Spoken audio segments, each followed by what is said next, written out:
O que é arte, se não a expressão de um ideal estético por meio de uma atividade criativa? É através de uma comunicação simbólica, vinda através de uma manifestação humana universal, que ela acontece e se revela. Seja por diversos meios, cada obra de arte funciona como um veículo para a transmissão de ideias, sentimentos, crenças ou emoções. Essa é a grande graça da arte. Trazer consigo várias formas de interpretações e significados. Atrelado a isso, inclusive, é possível ver o reflexo da essência humana. Mas e quando a arte incomoda?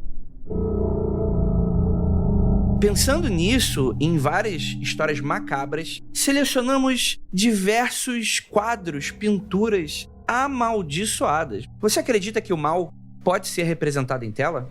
É isso que a gente vai debater hoje aqui no Mundo Freak Confidencial dessa semana, logo depois da vinheta, e a gente já volta.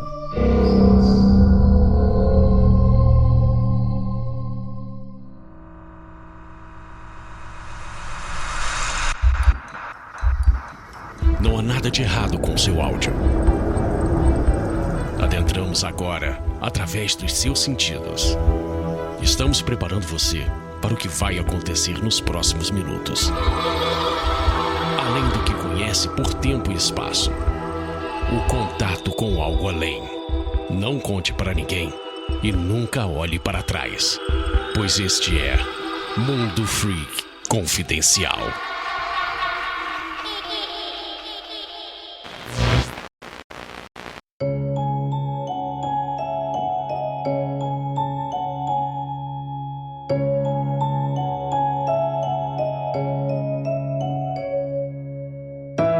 Longos dias e belas noites, queridos ouvintes. Está começando mais um Mundo Freak Confidencial e estamos aqui estáticos, parados no tempo. Podcast seria arte? Temos aqui um debate, chamamos aqui grandes artistas e ele que me ajuda a pintar o set, Rafael Jacaúna. Olha, eu não pinto nada, pelo contrário, eu era péssimo em educação artística, então não toco nenhum instrumento musical, não sei pintar, mas eu só sei o quê? Sou arteiro. Agora, que tipo de arte? Jamais saberá. Cara, eu não sabia que era possível alguém ser ruim em qualquer tipo de educação artística. Bom, tecnicamente, qualquer coisa que você faça é arte. Agora, se vai ter uma estética que agrade boa parte das pessoas, é outro assunto. Mas exatamente. Eu não agradava nem a mim mesmo. Idiota, né? Estamos aqui, nossa queridíssima Tupá Guerra. Oi, gente. Diferente do Jacaúna, eu adorava educação artística e a única coisa que eu não gostava na escola era educação física, achava terrível, mas eu sou uma nerd muito típica e arte é interessante, né? Além de arte, hoje eu tô cheia de déjà vu. Olha aí. Temos aqui também ele, nosso queridíssimo Orel. E aí, pessoal, de volta, depois de uma geladeira imensa aí, por causa do meu ceticismo criticado. Não pode ser cético? Eu venho de uma família que tem um grande histórico de pinturas amaldiçoadas. Minha mãe pintava panos de pratos amaldiçoados, só que ele era uma maldição ao contrário, porque sempre o pano de prato que queimava em cima do fogão. Não era ele que sobrevivia do incêndio. Salvava, então, na verdade, era um pano de prato abençoado. Ele salvava a comida ou a pessoa. Assim, só ele queimava, né? E a casa não, na verdade. Era isso que acontecia. A mãe, né, pra dar aquela limpada, assim, depois de costurar o pano de prato, né? Dava aquela lavada com álcool, né? E entregava pra pessoa, né? Que mal podia fazer, né? Ai, gente, vamos falar de quadros amaldiçoados, tema clássico, né? Tema que a gente já gravou aqui, Mundo Freak Confidencial número 38. E aí eu vou puxar a orelha da Tupá. Tupá, é impossível você ter gravado esse podcast, cara. Ah, eu não tava, então. Não tava. Mas eu juro que eu já vi essa pauta. Ih. Ou então, o de sempre. Gente, eu já ouvi todos os episódios do Mundo Freak. E antes de eu gravar o meu primeiro episódio com o Mundo Freak, eu ouvi anotando, inclusive, todos os episódios. Então, assim, ou então é Tá isso. vendo? Olha onde você terminou. Tá feliz? Tô. Tá. Cara, é uma pauta antiga, né? Que a gente gostaria de regravar. Temos novas opiniões, né? A gente trouxe o Hel pra empentelhar aqui um pouco. Hel, vou dizer pra você que a área de comentários ali do Spotify, eu tive que dar uma barreirada, tinha a galera ali já tentando pegar o ancinho as tochas, hein? Então toma cuidado, é o comportamento aí hoje. Pô, deu até saudade, você falou de comentários, deu saudade da época que o pessoal comentava no site. Pois é, rapaz. Eu ficava tão feliz indo lá ler os comentários, era tão divertido. E era de verdade, tá, ouvintes? Não era zoeira, não, era realmente legal. Sim, a gente tinha episódios com centenas de comentários, assim, né? E aí aconteceu o que aconteceu, nas redes sociais estragaram tudo, né? Então, é isso aí. Vamos falar mais de maldição? Calma aí que eu tenho um recadinho rápido pra dar pra você. Primeiramente, agradecer a sua audiência, a sua paciência. Você tá sempre aqui toda quinta com a gente e eu agradeço demais. E você pode estar ainda mais na sexta-feira. Por quê? Toda sexta-feira, lá pelo meio-dia, estreia sempre o nosso novo quadro no YouTube, o Mundo Freak Apresenta. Sempre com um convidado divertido, sempre com um debate bem legal. E, assim, é pra transmitir um pouco do que é o Mundo Freak, só que pro YouTube, né? Pra um outro público, esse tipo de coisa. Então eu agradeceria demais pra você que tá escutando isso agora. Vai lá no nosso canal no YouTube, só procurar por Mundo Freak ou acessar o post desse episódio que você tá escutando aqui agora, que vai estar o link direto pra você mergulhar no nosso vídeo. Toda semana já temos 2 vídeos publicados, um com o Rafael, o outro com a Jay, e essa sexta-feira trazemos Daniel Pires, o Senhor Lenda Urbana, para um debate muito interessante sobre Tábua Ouija. E ó, só queria avisar pra vocês, hein, semana que vem, ó, tem Rafael de novo, então vocês, ó, eu tô revisando aqui os vídeos, cara, eles estão fantásticos, conto com a sua participação.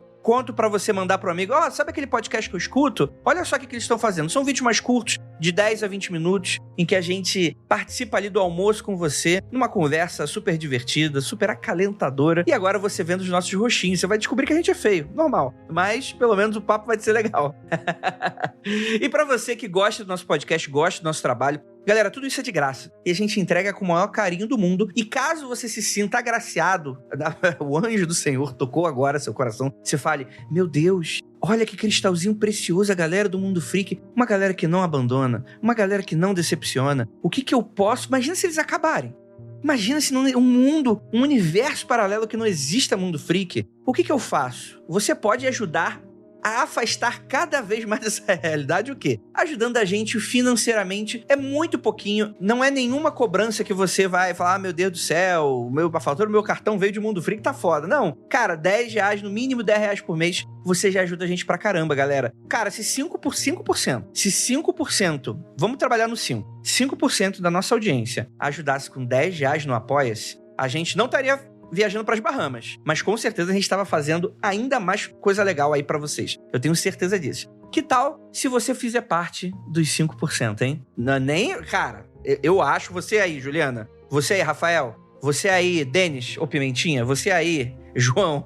Você, tô falando com você. Você quer fazer parte de 5%? A gente agradece demais. O que você faz? Vai lá, coloca aí no site apoia.se/confidencial. Ou então vai lá no nosso site no mundofreak.com.br e lá tem todos os botões para você apoiar com o mínimo de R$10, galera. Vocês já ajudam a gente pra caramba. Então é isso. Vamos falar, cara, eu adoro esse tema. É um remake de um tema muito legal que a gente já fez. E a gente, além de adicionar novos quadros, a gente volta a abrir aí essa caixa preta para falar de quadros que nos assustam desde aquela época e até hoje. Vamos voltar para esse papo aqui, que ficou divertidíssimo. Então, é isso, gente. Vamos lá.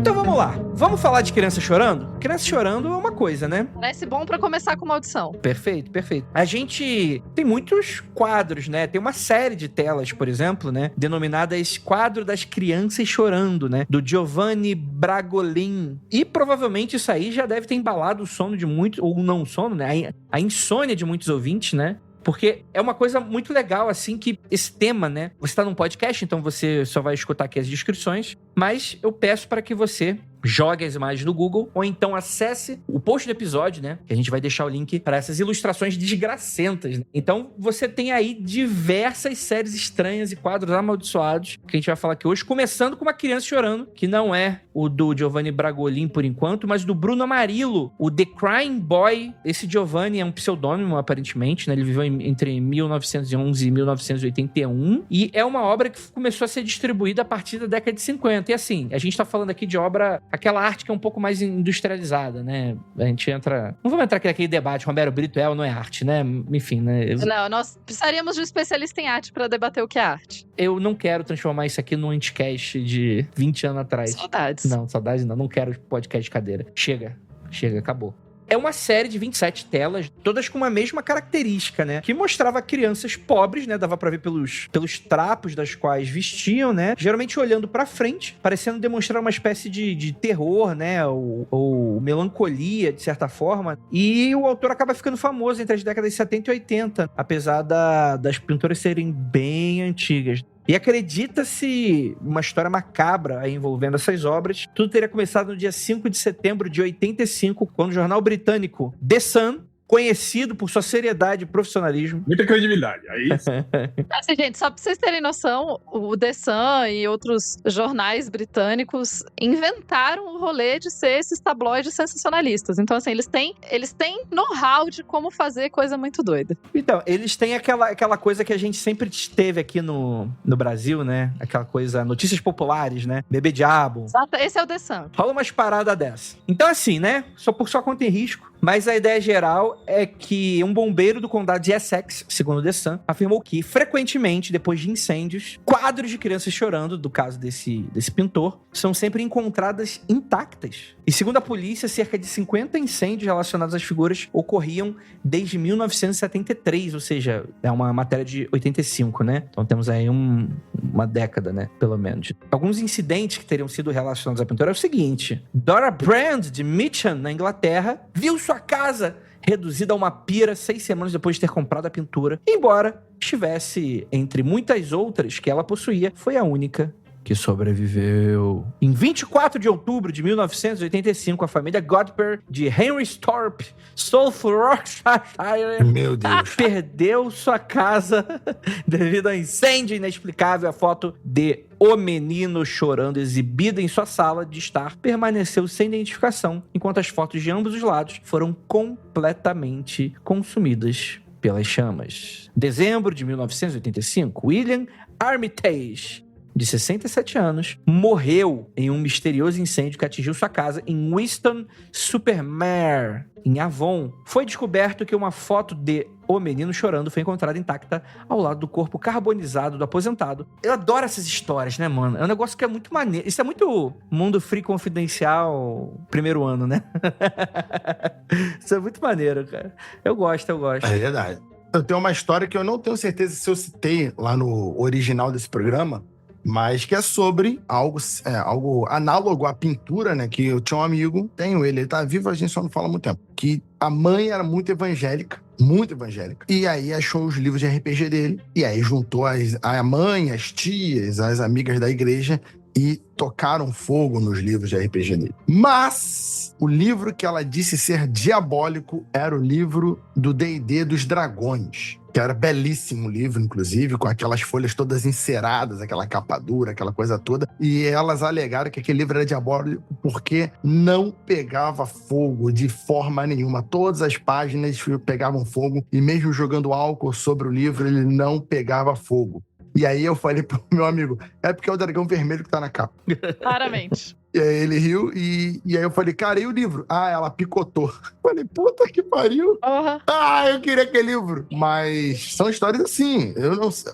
Pode ter uma veracidade no sentido de encontrar a imagem, ela não estava queimada? Sim, porque dependendo do papel, dependendo do tipo de tinta, pode ser que realmente sobre, né, que queime a moldura, mas a pintura em si não seja muito danificada pela uma série de situações que possam acontecer. Agora, se é verdade que sempre uma pintura de um menino chorando, de uma criança chorando, sobrava, e aí teria que fazer um estudo que logo o The Sun não se preocupou em fazer, né? É isso que eu tô falando. Ele cita ali que 50 incêndios relacionados a esses quadros aconteceram entre 73 e 85, é isso? Isso. 50 incêndios entre 73 e 85. Caralho, é coisa demais, né? E, tipo assim, só relacionados com as pinturas, né? Não quer dizer que, tipo assim, que em todos esses incêndios as pinturas estavam intactas, né? Estavam 2 casos em que elas apareceram intactas. Uhum. Mas provavelmente eles querem dizer que nesses 50 incêndios havia presença de algum quadro desse tipo relacionado, né, na casa. O que não deve ser também, porque esses quadros eram muito populares, né, nessa época. Na minha casa, inclusive, tinha um quando eu era criança. Eu acho que até hoje eu ainda tenho aqui na coleção de calendários de bolso, eu acho que ainda tem a figura desse menininho aí, esse o mais famoso num calendário de bolso, mas tinha um quadro desse na minha casa, quando eu era criança. Ô, Hel, eu me pergunto qual é a relação, né? Será que o quadro que tacava fogo nas coisas? Será que o pintor que fez a obra originalmente, fez um pacto com um demônio e o custo era queimar a casa das pessoas? Justo. Qual é essa relação, né? Isso é interessante. Mas a minha casa nunca pegou fogo, já. Eu tinha um quadro desse. Teve sorte. Ou será que o quadro era muito comum e daí você encontrava em tudo que é casa, porque você encontrava nas casas que pegavam fogo e nas casas que não pegavam fogo? Não, discordo. Discordo. Ah, não, tu pai não. Aí nada a ver. Aí nada a ver tu falando um negócio desse. Ah, nada a ver. Pode ser o demônio. Pode ser o demônio. Eu acho mais O provável. demônio faz outras coisas. Claro, o demônio é muito mais plausível do que simplesmente ser um quadro popular e que várias pessoas têm. Essa coisa de o material que o quadro é feito, né? Porque, como você falou, Andrei, era um quadro que era vendido massificado. Então, tipo, às vezes a gente pensa em quadro e a gente pensa numa parada pintada e tal. Não era isso. Ele era uma imagem que você comprava já na moldurinha e tal, mas impressa de algum jeito, enfim. Uhum. E como vocês tinham falado, provavelmente, tipo, o livro de D&D, ele foi impresso em alguma coisa que queimava mais devagar. O fato das outras coisas terem pegado fogo e esse quadro não ter pegado fogo, não me diz muito sobre o quadro ser um problema em si. Agora, se a gente começasse a ver que realmente, todo mundo que compra o quadro tem algum problema, mas daí não existem quadros que sobraram de pessoas que não tiveram problema, mas sobrou. Eu lembro quando esse quadro estava na minha casa, isso foi provavelmente ali, primeira metade dos anos 80, provavelmente, eu era bem, bem pequeno, e aí essa lenda urbana já rolava, né, do quadro, só que não isso, de incêndio, isso aí não, mas falavam que tinham coisas escondidas no meio da pintura, na roupa do menino e tal. Sim. Né? E eu lembro que o meu irmão ficava, aqui, você tá vendo? Aqui tem uma caveira, aqui tem um demônio, olha aqui, não sei o quê. E aí eu lembro quando a gente virava o quadro de lado, assim, parecia realmente um peixe monstruoso estava engolindo engolindo o menino e, tipo, só tava a cabeça dele para fora. Se você pegar esse quadro e olhar ele de lado, assim, parece realmente uma boca de um peixe, assim, inclusive com um olho meio bizarro, assim. Mas, cara, é isso que eu tô falando. Se você ficar procurando, você vai achar N coisas escondidas aí nessa pintura, né, cara? Essas pinceladas aí. Então, mas tem uma questão também que é o seguinte: 50 incêndios é muita coisa. Peraí, 50 incêndios. Mas a gente tem que lembrar que a Inglaterra foi construída em cima de uma caixa de fósforo. A Inglaterra já resetou umas 3 vezes por causa de incêndio. Mas vamos lá, olha só. 50 incêndios, cerca de 50 incêndios em... 50 anos. De 73 a 85. Não, em... 30 anos. 12 anos. 53 a 85? Não, de 73 a 85. Ah, entendi. 53. 73 a 85. Num país inteiro. Não é muito incêndio. Porque aqui eles estão falando incêndios relacionados. Pode ser que pegou fogo no fogão da pessoa e tinha o quadro do lado, entendeu? Sim, por causa do demônio. Essas estatísticas mal feitas me deixam furiosa. Mas aqui também tem outra informação, uma outra questão, Tupá. Tu falou que essas pinturas eram impressas. Isso. Eu sempre tinha entendido, olha como eu sou inocente, né? Eu sempre tinha entendido que eram quadros que eram pintados. Não, o original foi pintado. Então, eu sempre achei que eles eram um tipo de quadro muito barato. Eu não sabia nem que tinha um original que valia muito dinheiro. Eu achei que era um artista que literalmente pintava com a mão, aquarela, aquela coisa toda, e vendiam muitos quadros. Eu não sabia que eram impressos os quadros. Era muito comum no final dos anos 70, nos anos 80, assim, a popularização desses quadros de decoração. Eu não sei se vocês lembram, tinha um outro clássico, que era o do dinossauro. Sim. No meio de uma autopista, né? Então, tipo assim, isso era uma coisa muito comum, assim, várias pessoas tinham. Agora, sobre os incêndios, olha, André, só a nível de comparação, ó, o Brasil tem 262 mil incêndios por ano, atualmente. Tá vendo? 50 incêndios não é nada. Pô, pode melhorar. Quanto é que tem a Inglaterra aí? Vamos fazer uma competição aí.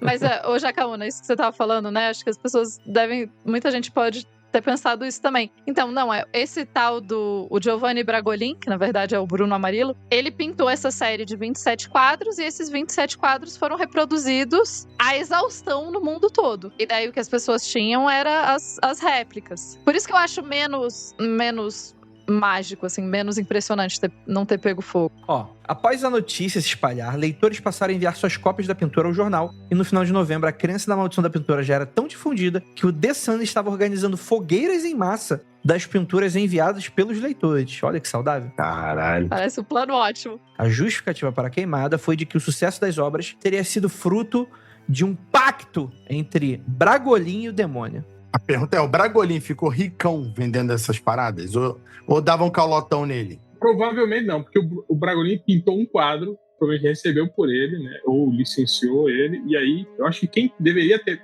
Para acontecer isso, quem deveria ter feito o pacto seria o dono da gráfica, né? Ou o cara que tinha os direitos de reprodução da obra, na verdade. Então, Hel, com um argumento de RPG, pode ter sido um desejo mal pedido e o demônio zoando. Ele falou, caraca, o meu sonho é que meu quadro esteja na casa de todas as pessoas. Aí ele conseguiu, só que ele ficou fudido de dinheiro, entendeu? Demônio. Só vendeu um.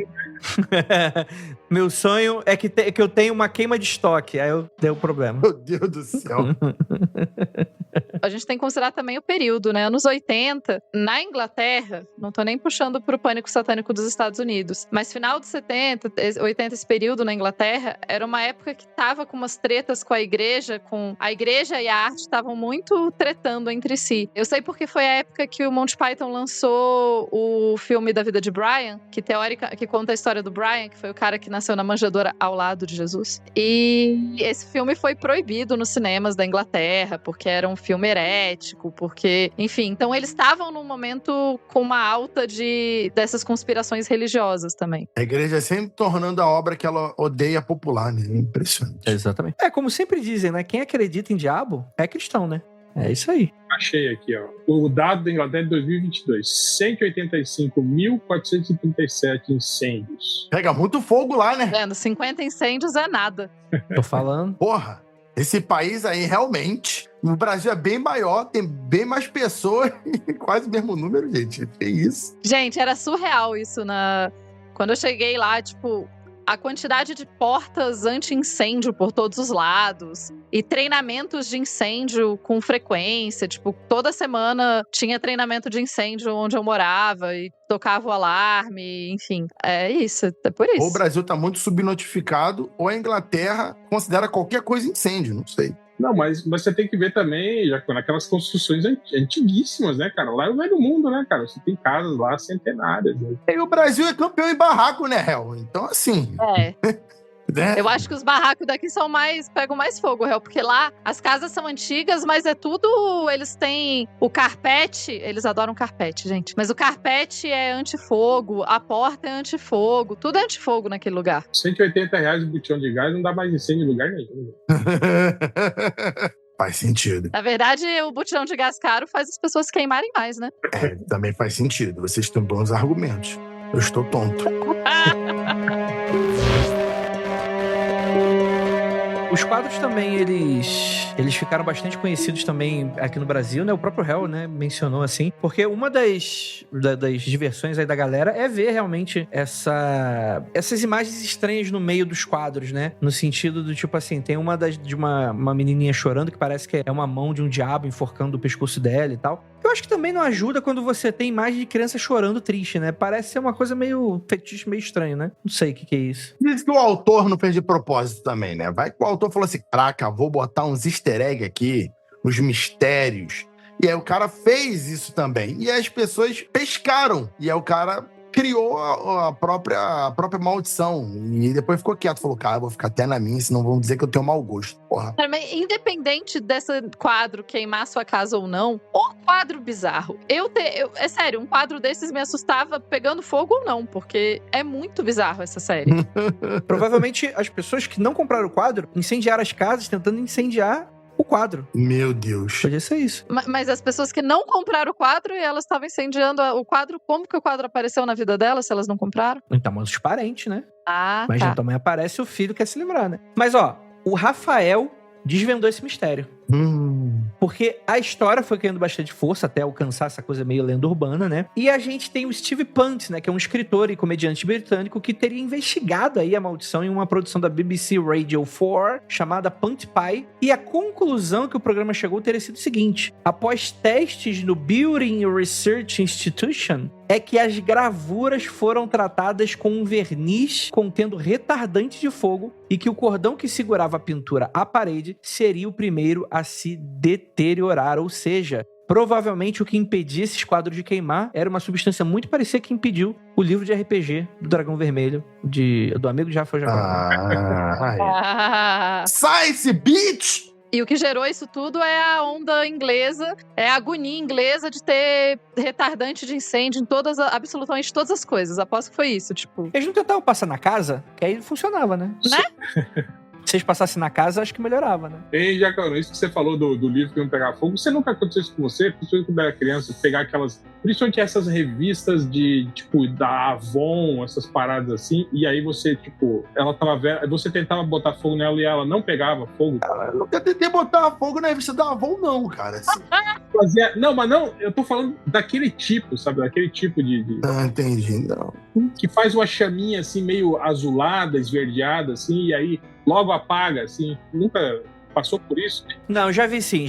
Era aquele papel, que era um papel que ele era mais durinho e meio plastificado. Meio grosso, exato. É. Você iniciar o fogo naquele papel é muito difícil. Acontece exatamente isso. Ele faz uma chama muito pequena, geralmente azulada, esverdeada, e logo apaga. Assim. Ele só pega fogo mesmo se você jogar ele no meio de uma fogueira, alguma coisa assim, aí sim. Ao contrário do que muita gente pensa, começar fogo com papel não é a coisa mais fácil do mundo, assim. Sei lá, queimar um livro inteiro não é uma parada simples, tanto é que mesmo incêndios muito quentes, você precisa de oxigênio pra queimar as coisas. E o livro, ele é tipo um bloco sem oxigênio lá dentro, então demora mais pra pegar fogo mesmo. Eu sei, eu queimo coisas. Eu queimo livros, né? Livros normalmente não, papéis com uma certa frequência. O que eu tô fazendo aqui com vocês? O que eu tô fazendo aqui? Mau elemento, queimadores de livros. Que absurdo. Não, livro não, papéis. A revista da Avon tá em... Claro. Maconheira! Então, gente, vocês não... O que vocês fazem com papel, carta que vocês recebem que tem o nome de vocês? Vocês jogam no lixo? Ninguém recebe carta, Carta. Tupá. Para com essa porra. Carta, Tupá! Não inventa também. Tupá, Chega. tua frase não faz sentido. O pai é aquelas que acham que tem um hacker que vasculha o lixo e acha os seus dados, né? Ela que deve ser o hacker que vasculha o lixo. Gente, mas e encomenda? Vocês não recebem encomenda não em casa? Recebo, eu levo o lixeiro e levo embora, pô. Vocês deixam o nome de vocês no lixo. Eu deixo a caixa de papelão na frente de casa, inclusive. Tupá, o meu nome está sujo há muitos anos. Não dá pra dar um golpe que tá fudido, Tupá. Não tem como. Não é golpe, sabe-se lá o que vão fazer com essas informações. Eu destruo tudo. Tudo que tem meu nome. Gente, vamos pra frente?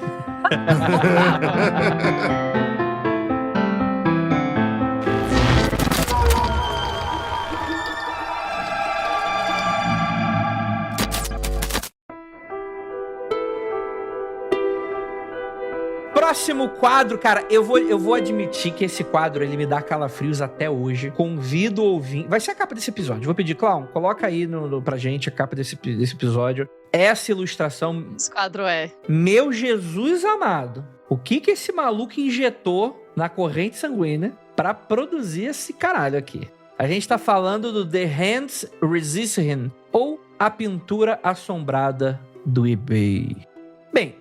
Essa é uma pintura criada pelo artista Bill Stoneham em 1972. E assim, é uma pintura estranha, né? Primeiro que ela parece meio o enquadramento... Desculpa, sem trocadilho envolvido. O enquadramento da figura já é esquisito, né? Porque você apresenta... Como é que eu posso dizer assim? Na figura... A figura principal tá deslocada para um lado, né? E você... ela tá mal alinhado, né? E aí você tem algo que parece ser o fundo de quintal de uma casa, no qual tem uma janela ou uma porta, aquelas bem com vidro, né? Na janela toda do chão ao teto, né? Então você consegue ver do lado de fora. Então parece que o menino tá do lado de fora, mas ao mesmo tempo quando tu olha através da janela, parece que a noite tá do outro lado. E aí você tem uma lua nova, bem no alto, assim, dessa janela, ou porta. Acho que deve ser uma porta, talvez, né? Uma daquelas portas duplas, assim, grandes, né? Acho que parece mais porta. Acho mais uma porta, né? Na frente tem um menino que ele é muito esquisito. Ele parece, sabe aquelas ilustrações antigas de ufologia que mostravam os seres híbridos? Que é um humano, mas é aquele humano meio esquisito. E aqui ele tá com essa luz e sombra extremamente estourada pra dar um pouco daquela sensação de realidade meio estranha, meio onírica, né? O garoto tá olhando diretamente pra nossa alma e ao lado dele, em pé, tem uma boneca quase do tamanho dele, com as mãos assim sobre o colo, e é uma boneca de olhos vazios, né? Olhando pra alguma coisa que a gente não consegue ver. E essa ilustração, ela é muito esquisita, principalmente porque do outro lado da porta, pelo vidro, a gente enxerga, através da noite, mãos que parecem chamando ou arranhando o vidro da porta, né? Que não tem mãos sem dono, né? E são mãozinhas de criança, né? Não são mãos. Cara, é uma parada muito esquisita, bicho. Toda vez que você olha pra esse quadro, você acha mais coisas bizarras nele. Mas eu acho engraçado que hoje, tipo, ele não parece muito essas coisas feitas por IA. Lembra um pouco. Lembra um pouco mesmo. Olha, esse cara tava prevendo a IA, é isso que você tá me dizendo? Quando você joga um prompt aleatório pra caralho, assim, a IA interpreta bizarramente e sai Não, e mistura, e parece um pouco daquele estilo que também é muito famoso no TikTok, por uns vídeos que o pessoal faz, né? Tipo do Backrooms e tal, parece, o estilo se chama Dreamcore, né? Como se fosse, tipo assim, material onírico, né? Material de sonho, né? No caso aqui de pesadelo, no caso, né? Que é uma coisa meio, as cores são meio lavadas, né? O ambiente parece meio estéreo, né? E a criança parece artificial, né? Só que não como alguém que não sabe pintar, como alguém que sabe pintar e tá propositalmente tentando imprimir isso na imagem, né? Então é um negócio muito estranho mesmo, né? Parece uma pintura, eu chutaria que é pintura a óleo, talvez. A luz e sombra tá legal, né? Apesar de muito estranha. Eu acho que o legal é isso também, a primeira parte do quadro, né? O que tá em primeiro plano, assim, é muito iluminado como se estivesse na luz do sol, assim, né? Então, sim, isso também remete muito a esse terror que a gente vê hoje, assim, esses filmes que são, tipo, Midsommar, assim, que é tudo muito colorido, muito claro, né? Não é mais aquele terror sombrio de você esconder a criatura, o que já acontece na parte de trás do quadro, né? Que são as mãozinhas lá nas sombras tocando vidro. Né? Eu quero somar com essa análise artística dos bacharéis aqui, que me lembra aquele lance do Vale da Estranheza. Sim. Aquela reação que nossa mente tem quando vê algo que tenta imitar, mas tá estranho, tá esquisito, e tu olha e fica... isso aí não tá maneiro, mas ao mesmo tempo tá bem feito, não tá tão bom. Incomoda, realmente. Não quer comer, não, Caio? Ai, Não, que susto! tá gravando. Filha da puta! Caralho! Tá falando sobre criança daqui a pouco. Não quer comer, não, comezinho. Esse é o Mundo Freak original. Até hoje o pessoal fala isso. Pô, caraca, o cara já tá com 10 anos. Eu lembro de quando gravava, escutava a vozinha do Calhau no fundo. E eu falava que não tinha filho. Então, gente, o Calhau não ia embora comigo. Essa voz aí, eu não sei de quem foi, não. Otário, né? Quase o Andrei vai conhecer o Olavo de Carvalho. Não, eu já ia. A minha sorte é que a janela aqui é telada. Porque eu tô no quinto andar e, olha... Sim, não é uma propaganda, é realmente o andar que eu moro. Caralho. Outra coisa legal nessa pintura é que se você olha rápido, dá a impressão que a boneca tá segurando uma arma, né? Porque o friso da janela de trás, ele meio que se junta com o objeto que ela tá segurando na mão. Ah, não tinha reparado nisso, não. Putz, verdade. Parece que ela tá segurando uma arma. E provavelmente deve ser proposital, às vezes, né? Você criar essa estranheza. Ah, acredito que seja. Sim. Cara, e é legal que tem um filme curta-metragem que eu acabei de descobrir aqui. Sobre essa pintura? Sobre essa pintura, The Hands Resisting Book. Ah, não, é um livro que lançaram. Las Manos Lo Resisten. Fizeram um vídeo de propaganda pra esse livro. Deixa eu dar uma olhada aqui. Eu tô abrindo aqui na Amazon. The Story of the Infamous Haunted baseado em fatos reais, do ano 2000. Conta a história da pintura do eBay que a gente vai falar daqui a pouco. No mesmo ano, o detetive Hector Gomes investiga... mistura com caso de serial killer. Deve ser uma invencionice maluca aqui, que inventaram e colocaram a pintura... Porque a pintura já é bizarra, então junta aí mais coisa e... Aí aí colocaram alguma coisa. Meio roteiro já tá pronto na base da pintura. Sim. Então, vamos contar um pouquinho mais sobre essa história de eBay. Vamos voltar aqui. Como a gente falou, né, é a pintura do Bill Stoneham. O artista, ele fala que o garoto é baseado em uma fotografia dele aos 5 anos e a porta simboliza a fronteira entre a realidade e o reino da fantasia e as impossibilidades, enquanto a boneca era uma guia que acompanharia o garoto por essa jornada. As mãos pressionadas sugerem vida ou possibilidades alternativas. Caô, pra mim esse cara aqui tem coisa aí, não sei, né? Ou então a boneca era o amiguinho invisível dele quando ele era criança. Pode ser, pode ser. Só melhora. E a questão é que, em fevereiro de 2000, essa pintura ela foi colocada à venda no eBay com uma descrição que declarava a pintura como amaldiçoada. Só que antes de chegar no eBay, com essa alcunha, a pintura foi exibida pela primeira vez numa galeria de exposição individual do artista e incluiu uma resenha do crítico de arte de Los Angeles Times. Vale ressaltar que tanto o dono da galeria onde a pintura foi exibida pela primeira vez quanto o crítico de arte que a resenhou teriam morrido um ano após terem contato com a pintura. Como nós sabemos, pode significar nada, né? Eu achei que a pintura, a foto dele, e ele fez mais 2 pinturas. Cara, que interessante, né? Continuações desse quadro. Se não fosse suficiente, ele ainda continuou. Realmente parece, gente, com a foto. Realmente parece mesmo. Mas aí essa segunda aí, ela parece algo bem mais surrealista, né? Mas tipo assim, nitidamente o cara surfando no hype, né, Sim. da pintura. E a última é mais... E o pior é que nem parece o estilo da primeira, né? E a última é mais ainda, mais caricata. Parece tipo ilustração de... Porque a última já passou o tempo, né? Tem uma explicação pra essas pinturas. Bom, claramente tem uma explicação. De acordo com a cabeça dele, né? Ganha dinheiro. Também. Errado? Não tá, né? Não. A questão é que esse mesmo artista, né, teria pintado continuações dessas pinturas que a gente vai deixar aí no post, né? A segunda continuação, ela é bem estranha, né? De uma maneira diferente. Ela parece uma coisa meio quase quadrinho, né? Quase umas coisas meio Sandman, né?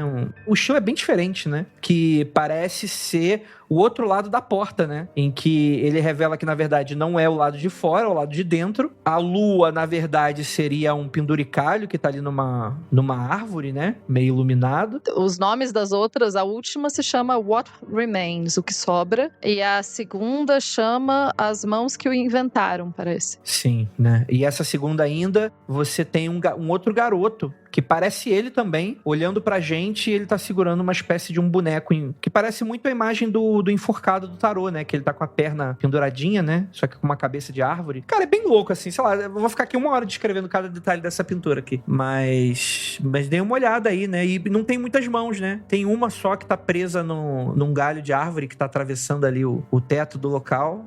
Mas é só, né? E a terceira pintura, que seria o futuro dessa imagem toda, né? Seria um enquadramento muito parecido da primeira imagem, né? No caso, agora a criança é um velho. Parece um velho bem... Também quadrinho, né? Provavelmente é ele adulto, né? Ele quase idoso, né? E a boneca... Parece meio adulta também, né? Só que ela tá com o rosto retirado, né? E tem as mãos a gente consegue ver, tem uns gatos. Enfim, gente, acesse aí o post do episódio pra darem uma olhada aí. Tem umas abelhas aqui em primeiro plano, né? Meio... Sim. Parece um Jumanji, né? Parece um Jumanji. Sei lá. Tipo o primeiro Jumanji, né? Que tinha esse estilo assim esquisito. Enfim. Cara, tem uma... não. Eu achei que era uma lata de cerveja que uma mãozinha tá segurando ali embaixo. Mas eu acho mas qual? que é uma bateria, parece. Não. E é legal que o Hell também colocou aqui pra gente uma fotografia, talvez do que ele usou de referência pra primeira imagem, né? Que é ele com uma boneca muito parecida, né? Ele não tá com as mesmas vestes da pintura, nem o mesmo cabelo, mas é até engraçado porque ele parece estar na mesma posição que tá na pintura, né? Muito estranho mesmo. Ele falou que ele usou essa foto pra fazer a pintura, né? Sim. Aí que tá, durante a exposição, a pintura teria sido comprada pelo autor John Marley, notável pelo seu papel como Jack Woltz em O Poderoso Chefão. Um tempo depois da morte de Marley, a pintura foi encontrada no local de uma antiga cervejaria por um casal de idosos californianos. E nesse anúncio do eBay, apresentava uma série de alegações junto com... que é uma pintura amaldiçoada, né? Sugerindo que a pintura estava aí possuída e que as alegações eram que os personagens retratados se moviam durante a noite. Credo! Só pra ter uma ideia, pra vocês saberem quem é o John Marley, no filme do Poderoso Chefão, lembra do produtor de TV que acorda com a cabeça de cavalo cortada na cama? Aham. Esse é o John Marley. Não sei quem é, não. Você não lembra? Ele é o cavalo. Agora entendi, claro. Eu vi o Poderoso Chefão só 2 vezes, então não lembro muito, não. Eu acho, inclusive, que esse ator, eu acho que eu já li em algum lugar que ele ficou com a cabeça de cavalo cenográfica cheia de sangue. Ah, cenográfica, que susto. Eu ia falar, caralho. Irmão, Que ele achou o máximo, assim, e ele ficou com ela depois do filme. Eu vou dizer que eu entendo. Tinha gostos peculiares esse ator aí. Vocês andam com gente estranha.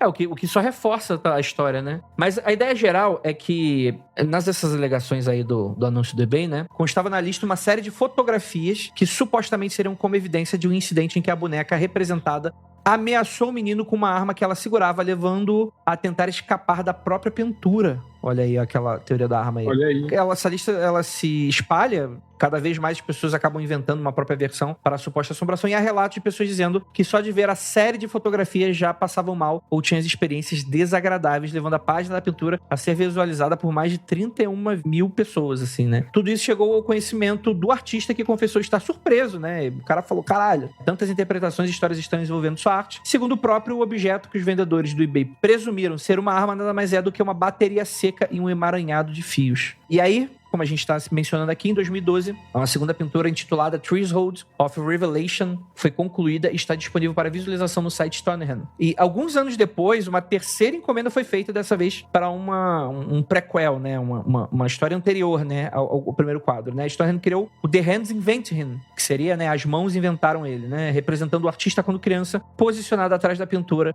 original e segurando um pincel, entre outros elementos visuais. Em 15 de março de 2017, o Museu Assombrado de Las Vegas, Nevada, anunciou a aquisição da pintura, e todas as 3 obras encomendadas podem ser apreciadas no site Stonehenge, intitulada The Hands Resistem. Tô aqui, inclusive, no site aberto. Vou falar, tô com o site aqui vendo. A última pintura é a mais bizarra. Sim. Ela é bizarra de outro jeito. É a Revelation? Threshold of Revelation? Não, a What Remains, de 2021. Ah, sim. Você vai descendo na página principal, tem... Parece uma capa do Sandman mesmo, né? Parece, né? E tem esqueletos e pedaços de roupa e coisas crescidas. Bem interessante. Pô, muito maneiro. O cara comprou a ideia, né? E ele postou aqui também o poema. Sabia que o título da pintura é inspirado num poema? Não. Então, tem um poema... Eu posso tentar traduzir de última hora. Vai que isso aí evoca alguma coisa. Que evoca nada. Ah, então vamos. Aqui é o Mundo Freak. Aqui é o Mundo Freak. Invoca alguma coisa. Tá invocado? Traduzir poema, assim, não é... né? Tradução é um trabalho específico, mas eu vou tentar.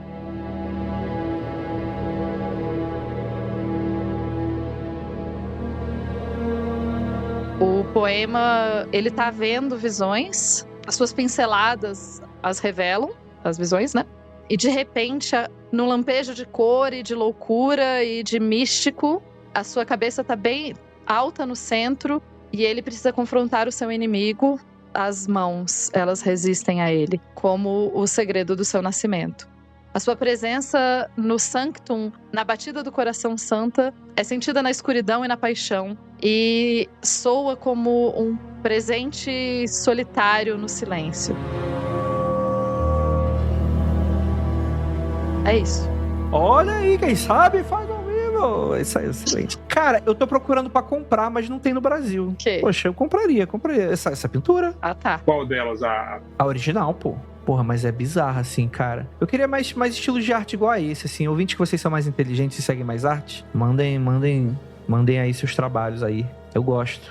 Mas eu teria em casa. Né? Eu gostei. E eu realmente gostei do poema. A tradução ficou meio torta, viu, gente? Mas eu realmente gostei do poema. Deixa eu colocar o poema no gerador de imagens do Bing. Ele gera uma imagem igualzinho o quadro, já pensou? Caralho, a pessoa que vai acessar o grupo do Mundo Freak não tá entendendo porra nenhuma agora. Porra nenhuma, né? Tá lá. His of the seeing visions, his strokes reveal them. Eu acho legal que o Andrei é uma das pessoas, curiosamente, bem medrosas, assim. Sim, falar em verdade. fantasma na casa dele. E aí ele vem meter esse caô de, não, eu compraria esse quadro, é sinistro, é assustador, mas, porra, eu compraria pra caralho. Cara, imagina esse quadro aí no corredor, André. Você sai do seu quarto pra ir no banheiro, no meio da madrugada, você não ia passar nem fudendo na frente do quadro. Eu me mudei recentemente, né? Aí na porta do quarto, assim, né? No corredor, assim, a porta do quarto dá num espelho. Puta que pariu. Então eu sempre passo naquele espelho de corpo. que é excelente. Sempre dá um cagado. Não, mano, dá pra trocar o espelho e colocar esse quadro. Eu topo.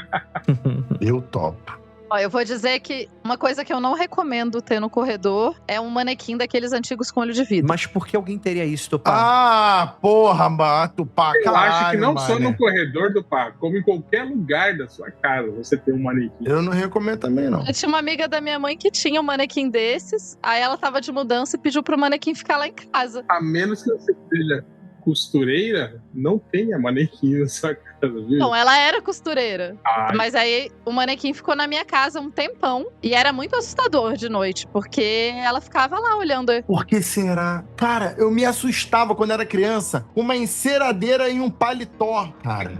Porra, imagina que tivesse um manequim, mano, o tamanho do ser humano, nem fudendo, aí não tem condição. Aí traumatiza qualquer criança, qualquer adolescente. Aí é complicado. Com aquele olho de vidro. Sabe aquele olho de vidro que brilha de noite? Ah, só melhora.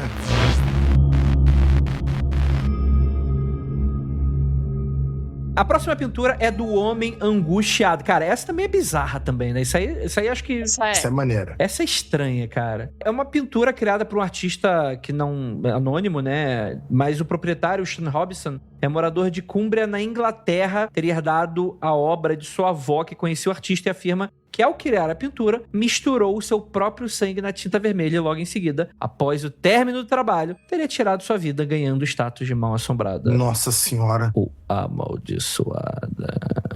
Essa pintura foi pintada quando? Cara, a gente não sabe quando que ela foi pintada, mas a avó conhecia o brother. Então devia ser pelo menos aí uns 30 anos, pelo menos, deve ter essa imagem. Até mais, né? Porque essa história é antiga, né? Eu chuto que deve ter uns 40, 50 anos essa imagem aí, pelo menos. Cara, a primeira vez que eu vi essa pintura, me veio na mente uma explosão atômica, sabe? Nossa, total. Parece aquelas pessoas, sei lá, que você... Qual é o nome daquele filme japonês lá dos vagalumes? Como é que é? Túmulo dos Vagalumes. Túmulo dos Túmulo vagalumes. dos vagalumes, aquelas crianças sendo destruídas pela bomba atômica. Olha o spoiler, filha da puta.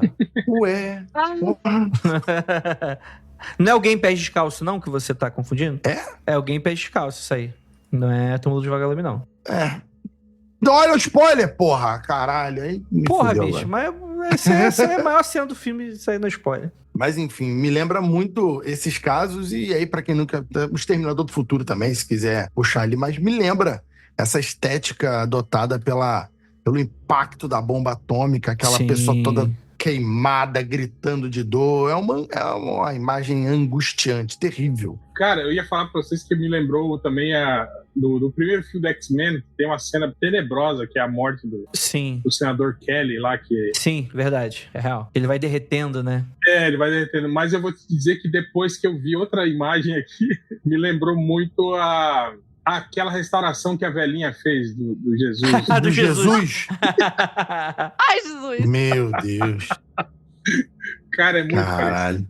Eu vou dizer que, assim, a parte de misturar sangue na tinta, eu truco um pouco, dependendo da quantidade de sangue. Porque sangue oxida... Não sei se... Tipo, sangue, quando ele oxida, né? Quando ele seca, ele não fica vermelho. Então, ou ele colocou pouco sangue na tinta vermelha, ou ele não colocou sangue na tinta vermelha, colocou na parte marrom, enfim. Senão não ficaria... Sangue não fica vermelho vivo depois de seco. Eu me pergunto por que você sabe disso, Tupá? CSI. Não, eu sou mulher, gente. É verdade. Eu menstruo, né? Eu tenho um contato relativamente comum com sangue na minha vida. E eu não sei como ele interagiria com as outras tintas, assim. Eu não tô dizendo que ele não colocou, porque ele pode ter colocado, tipo, uma gota de sangue, né? Ninguém tá aqui falando que colocou um pote de sangue inteiro. Uma gota eu acho que não faria muita diferença. Mas isso do sangue é muito relacionado a esse tipo de lenda urbana, né? Do poeta que botou sangue na tinta, que escreveu o último poema antes do suicídio, umas paradas assim, né? Sempre tem essas histórias assim relacionadas a sangue. Eu acho que tem muito a ver também com o lance dos pactos, né? Assinados, né? Sim. Diabo ser sempre com sangue também, né? Então toda a história relacionada à maldição sempre tem um sanguinho no meio, assim, dessa história. Porque o sangue, todo mundo entende, consegue entender que o sangue ele é algo presente em todas as pessoas, até onde eu sei, em todos os seres vivos. Será? Não, tô brincando. Preferência. Tem que ter o sangue ali, então se cria toda essa ligação com a alma, com a essência da pessoa. É de ser único, né? E aí quando você fala que assina com sangue, né? Tem toda ali a ligação. Se você quiser ser mais científico, não, que é o DNA da pessoa, os caras. Então, o sangue faz essa ligação muito fácil. Então, dizer que a pessoa, a alma dela, o sofrimento vive ali, depois a pessoa se matou, aquele lance todo, é muito fácil fazer essa ligação de terror. Desse caso, a gente tá falando de coisa, tem o vídeo, porque assim, a avó do cara dizia que ela mantinha, enquanto ela tinha essa pintura no sótão, ela ouvia paradas bizarras e gente andando pela casa e tans. E daí ela morreu e o neto herdou a pintura e ele fala que rolava as mesmas paradas na casa dele. Teoricamente, ele filmou coisas acontecendo com a pintura. E tem o vídeo no YouTube. Ele dá esse relato, né, pro YouTube Tales, né? Que seria um site aí, né? Também o Homem Angustiado, né, pintura, eu não sei se ainda tá, né, mas durante a elaboração dessa pauta tava, durante uma lista de itens ditos assombrados que poderiam ser comprados no eBay, você pode adquirir a pintura por 1.500 libras, mas a obra não está à venda. Tem algumas pessoas que falam que pode ser fraude e tal, né, ficam analisando os vídeos, mas, cara, é bizarra essa pintura aí, né? A Inglaterra tem uma paixão estranha por paradas abandonadas, aliás, paradas assombradas, né? Enquanto nos Estados Unidos histórias assim desvalorizam coisas, raramente valoriza. Em alguns casos valoriza, mas geralmente desvaloriza. Na Inglaterra tem vários lugares que são anunciados sendo assombrados ou objetos sendo anunciados como assombrados e seu valor é grande, porque tem um lance de colecionador de objetos assombrados que se fomenta muito na Inglaterra isso. Cada país trata de uma maneira, né? Tem uns que desvalorizam, tem outros que valorizam, né? Sempre fascina a gente, né? Eu gosto muito de ler e saber mais desses casos. Então, independente de valorizar ou desvalorizar, interesse sempre tem, né? Mas isso com toda certeza. Aqui é o mundo freak, né? Esse interesse, pessoal que tem. A pergunta é, você teria alguns objetos ditos amaldiçoados na sua casa? Você gastaria 1.000 libras? Você gastaria 1.000 libras em um objeto amaldiçoado só de sacanagem? Só pra ver? Só pra testar? Não. Você colocou muita condição. Mas eu tenho esse dinheiro pra gastar? Se eu tivesse esse dinheiro pra gastar, provavelmente. Pô, mas essa ideia do museu de coisa amaldiçoada tá muito boa, viu, cara? Mas é um museu, aí a pessoa tá ganhando dinheiro em cima da parada. Tô dizendo assim, levar pra casa onde você mora com sua família. Gosto de ficar procurando problema pra minha vida, não. Eu acho que eu não acredito o suficiente pra... Eu teria como curiosidade em casa, assim. Curiosidade eu vejo no museu. Não quero levar comigo.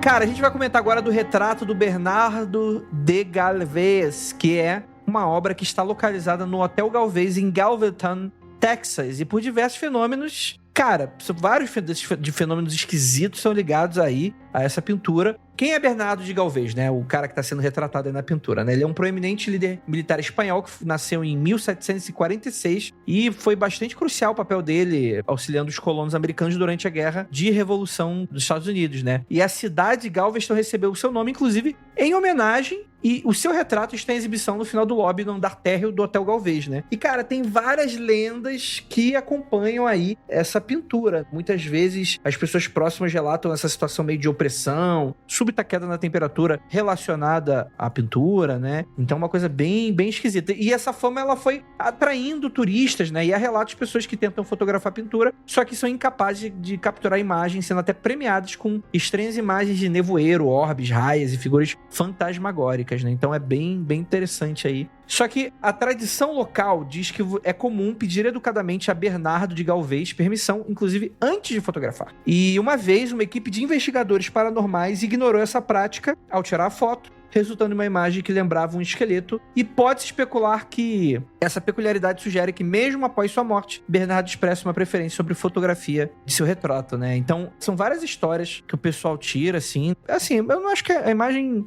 Pra mim não parece nada demais, assim, mas ela tem uma estranheza, né? De fato. Eu vou dizer que pra mim a imagem que não é estranha, me parece ser mais plausível que seja assombrada do que a imagem, tipo, a última, assim, que ela já é bizarra por si só. Porque, sei lá, não sei. Eu acho que o normal tem mais tendência a ser assustador. E, no caso, essa coisa do olho que segue é uma técnica de pintura que era muito utilizado, né? Essa ilusão de ótica, assim, que de onde você olhar a pintura, ela tá sempre te olhando. Isso é relativamente comum em peças mais antigas. Não sei como faz, eu sei que eu já vi muito. Eu vou dizer que eu gostaria, essa eu 100% teria em casa. A pintura que abaixa a temperatura da casa, a gente devia começar a usar isso em tempos de aquecimento global, inclusive. Cara, eu vou dizer que esse efeito dos olhos, você pode fazer agora. Fica olhando para a imagem, olha dos olhos dela e balança a sua cabeça assim para os lados, sem tirar o foco dos seus olhos, dos olhos do Bernardo de Galvez aí. E você vai ter a nítida impressão que os olhos dele estão te acompanhando. Tipo assim, é uma ilusão muito comum, assim, que acontece não só com diversas pinturas. Assim. É uma técnica. Sim. Sobre o lance das fotos, né? Se você não pedir permissão ao retrato, né, para tirar foto, dá problema, né, na sua imagem. E isso deve ter a ver com o fato da pintura estar num corredor, dentro de um hotel, né? E aí, provavelmente... Iluminado. Para você fotografar, não deve ser uma coisa muito fácil, né? Ainda mais antigamente, né? Com máquinas fotográficas de filme, né, tal. Agora eu tive que fazer a contraprova agora, ir lá agora, com câmeras digitais novas, e tentar fazer o teste. Xingar ele e tirar uma foto. Mas dizem que esse efeito do olho seguindo, né, se você dá uma piscadinha pra ele, o efeito é maior. Ele pisca. Desculpa, gente, perdão. Eu acho que na parte de pedir licença, custa pedir licença antes de tirar foto do morto, deixa... O próximo quadro aqui, a gente tem A Mãe Morta. Olha, porque hoje esses quadros são super good vibe, né? Por que você teria esse quadro nessa casa, Andrei? Me fala. Cara, não sei, mano. Sei lá, não tem um Teletubby no espaço, né? Alegria na praia. Né? Não tem porra nenhuma, né? Que é mãe morta, é criança do capeta, chorando. É porque a questão good vibe de uma pintura seria o quê? Seria a Capela Sistina? Seria o céu lá com tigre, sabe? Que vibe, entendeu? Não, pô. Os testemunhos de Jeová, os caras sabem fazer uma imagem good vibe, pô. É mais bonito, né? Família no meio pô. do paraíso. O tigre. Acariciando o tigre. Eu queria um tigre que não me matasse, né? Que gostasse de mim, né? Mas nem gente gosta de mim, então não tá difícil. Drama. Eu sou o rei da coitadolante. Vocês já se conhecem, né? Vamos lá, a gente já tá falando aqui do Edvard Munch, que seria um artista plástico norueguês, que é considerado por muitos estudiosos das artes plásticas e também um artista que deu início ao expressionismo na Alemanha e se tornou bastante conhecido pela obra, adivinha só, essa todo mundo conhece, O Grito, né? Se você não sabe, coloca aí no Google O Grito. Não é o filme japonês, é o quadro esquisito e mal desenhado. Olha! Né? Ué, cara. Olha só a ousadia. Na minha opinião... Falando mal do expressionismo. Arte bonita é de mangá. Caralho, bicho, do nada. Já vi esse memezinho já, né? Sim. Pô, nem pra ter um zoião assim, né? E, cara, outra imagem, assim, da autoria dele é a tal da Mãe Morta, que é uma imagem menos conhecida e que carrega uma história bastante bizarra, assim, que leva várias pessoas a acreditarem que seria aí uma obra amaldiçoada. Enfim, pra quem não conhece, o Munch, né, ele teve uma vida bastante sofrida, né? Enfim, né? E vários dessas suas dores estavam presentes em seus trabalhos aí, né? Em diversas obras retratadas, né? Com uma certa energia negativa, né? Vindo aí desse sofrimento. E, inclusive, sua popularidade só teria vindo aí depois da sua morte, né? A Mãe Morta é um desses trabalhos que aparece ter esse olhar mais pesaroso sobre a vida, né? Angústia, desespero, insanidade, né? Cara, é uma imagem esquisita, assim, parece uma criança, uma menininha, talvez, né? Que ela é de 100 anos atrás, ela tá com roupinhas da época, ela tá com as mãos sobre as orelhas, como se estivesse tentando não escutar alguma coisa. Ela olha pra gente, mais ou menos, assim, mas não é pra gente, os olhos dela estão meio perdidos, assim, como se ela estivesse olhando pra algo atrás da câmera, né? E atrás dela você tem a imagem de uma mulher que enfim, né? Que dá a entender realmente que está morta, numa cama, e não apenas a expressão, como a cor da sua pele, né, e ela afundada ali no travesseiro, dá a entender ali que ela realmente está morta, né. E essa obra retrataria talvez a irmã do Munch de costas para uma cama no qual repousa o corpo sem vida da mulher, que seria sua mãe. A criança cobre as orelhas, exibindo uma expressão que mescla surpresa, descrença e medo. E na época, o Munch, ele descreve essa obra da seguinte maneira: doença, loucura e morte são os anjos negros que assistem minha vida desde o berço. Esse aí é mais coitadolândia que eu, hein? Eu vou te falar. O que é bizarro, porque dá a entender que, tipo assim, que essa era a visão que ele, bebê, tinha do berço dele, ao ver a irmã mais velha dele, assim, assistindo a morte da própria mãe dele ali no quarto, entende? Ao lado do berço dele. É verdade. Entendeu? Tipo, foi uma imagem que ficou gravada. Provavelmente a primeira imagem que esse bebê gravou na sua vida foi essa. Olha aí, aí, ó. da mãe dele morta e a irmã dele em desespero por causa disso. Perfeito. Excelente. Muito bom. Nota 0. O quadro é lindo. Eu achei o quadro muito bonito, mas muito angustiante ao mesmo tempo. Bonito, né? Não no sentido... tem uma beleza estranha nele.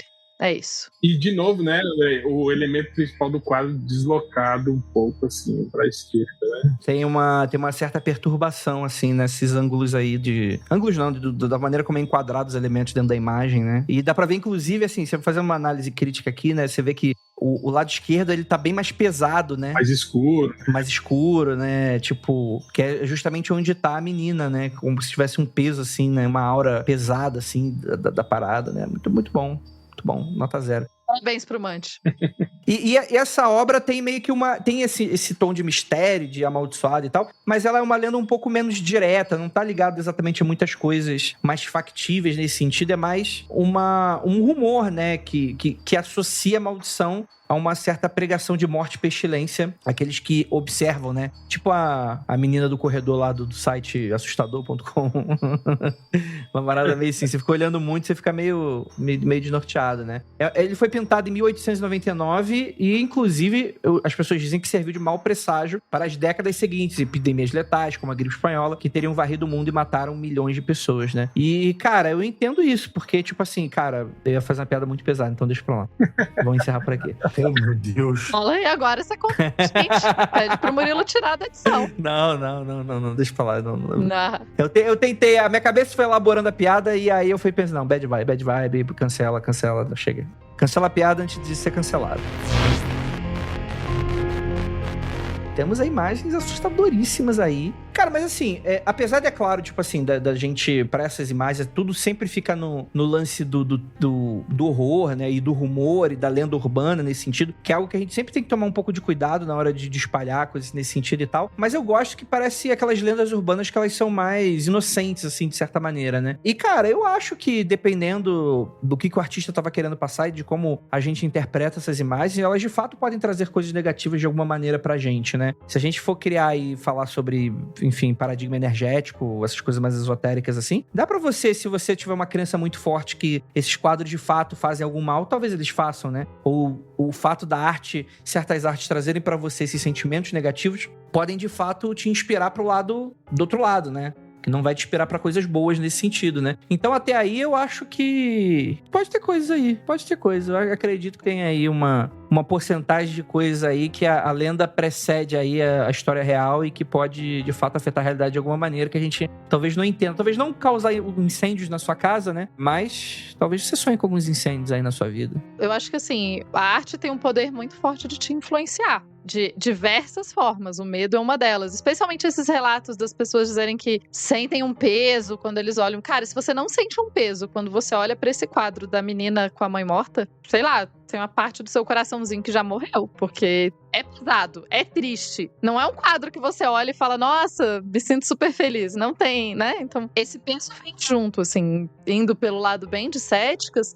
Quando você ouve muito um relato, uma história, você é meio bolado, assim. É tipo ouvir coisa de terror de noite, você fica mais assustado, é isso. Será que são manifestações do inconsciente e as pessoas, sei lá, olham aquele quadro e falam, nossa, será que minha casa vai pegar fogo por causa do quadro? E a pessoa manifesta o fogo e ela toca fogo na própria casa, entendeu? É um bom filme de terror. Qual o nome desse tipo de manifestação mesmo? Esqueci. Se chama doideira. Tem um nome, só não lembro qual é o nome disso. Piromancia? Pirocinese aí, ó. Será que as pessoas... Tem coisa aí, ó. Vai saber. Mistério. Vai saber. A mais entre o céu e a terra, né? Eu acho que é muito isso, de você atrelar uma história ou um sentimento ruim a algo marcante que você vive, entende? Eu acho que não tem relação nenhuma, porque se você for ver, tipo, acontecem coisas terríveis em lugares que não tem nenhuma pintura de menino chorando. Acontecem diversos incêndios também em lugares também que não tem pintura de menino chorando. Eu lembro um caso que aconteceu aqui, na cidade que eu moro, era uma papelaria muito grande aqui na cidade, ela pegou fogo, né? Perdeu quase tudo, e eu lembro que depois saíram alguns vídeos assim do WhatsApp, o pessoal compartilhando. Olha só, né, como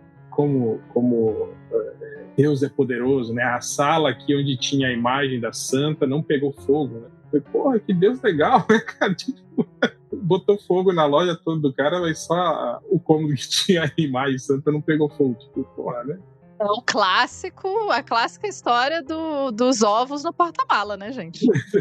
Exatamente. O cara capota, né? Mas os ovos, olha só. Morre todo mundo, mas os ovos se salvam. Nem pra virar pintinho, né? Pintinho é muito frágil, Deus não consegue proteger direito. O que vocês acharam, ouvintes? Queria saber a opinião de vocês. Comente com a gente nas nossas redes sociais. Muito obrigado para você que ficou até aqui. Muito obrigado por essa mesa maravilhosa. Gostaria de lembrá-los que não olhem para trás.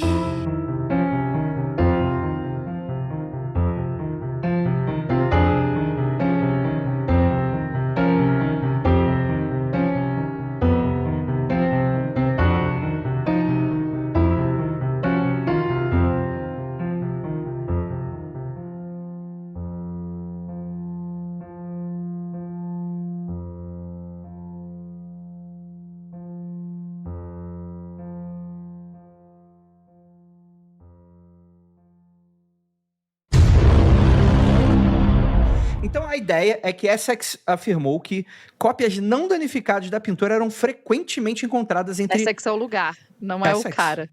Ah, não, o cara? Não, Essex Não. é o nome do lugar, uai. É o condado. Essex é o nome do lugar, do condado. Não, nenhum lugar se chama Essex. Isso aí não faz sentido nenhum. Ou no lugar Cara, da pior que esse Inglaterra nome se é- chama Essex. Lá no livro do famoso. Bernard Cornwell já era esse nome assim, né? É verdade, Andrei. Isso significa que lá as pessoas são Essex? É, tipo... Eu sempre pensei nessa piada, mas eu achei que era só eu. Vamos Só lá. eu e metade dos brasileiros. Enfim, um bombeiro... Olho de vidro. Só melhora. Sabe aquele olho de vidro que brilha de noite? Gente, vamos pra frente. Eu que esses dias eu tava fechando a casa aqui pra ir dormir, né? Aí fechei a porta da frente, fechei a porta de trás e tal. E aí quando eu apaguei todas as luzes, apaguei as luzes pra subir a escada, eu comecei a ouvir um barulho tipo, assim, ó. Puta Tão que ouvindo? pariu. Sim. Sim, Eu falei, caralho. que porra é infelizmente. essa? Aí eu olhei, aí acendi a luz, né? E fui meio que procurando o barulho.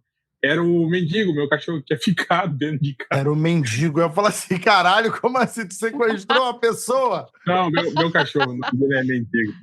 Ele tava deitado e abanando o rabo, tá ligado? Porque tava feliz porque eu tinha esquecido ele dentro de casa, tá ligado? Então, ele tava abanando o rabo e o rabinho dele batia tipo, na lateral do sofá, assim, e fazia esse barulho, né? Tadinho. Cachorro, eba. Mas por eu acho que alguns segundos eu fiquei, caralho, que porra que é essa? Vamos pro Será, Senhor? É você, Satanás? O lance todo é muito fácil fazer essa ligação de terror. Assim tu vai matar o Andrei. Entendeu, você? O Andrei, esse é amiguinho aqui, ó. Tá com medo agora, ele. Ele se assustou quando você falou com o pai. Medroso. Caralho!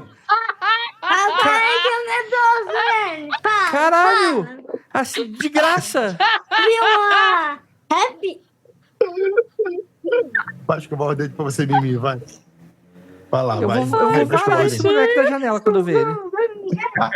Vai escovar Não o dente, pode, é tão vai. bonitinho. Vai, Calhão! Caralho, não tenho mais respeito nenhum por ninguém. Acabou. Eu vou me demito. Chega. Medroso. Medroso. Vamos lá. É um absurdo. Ai, ai. Bem, dá um Pô, endereço.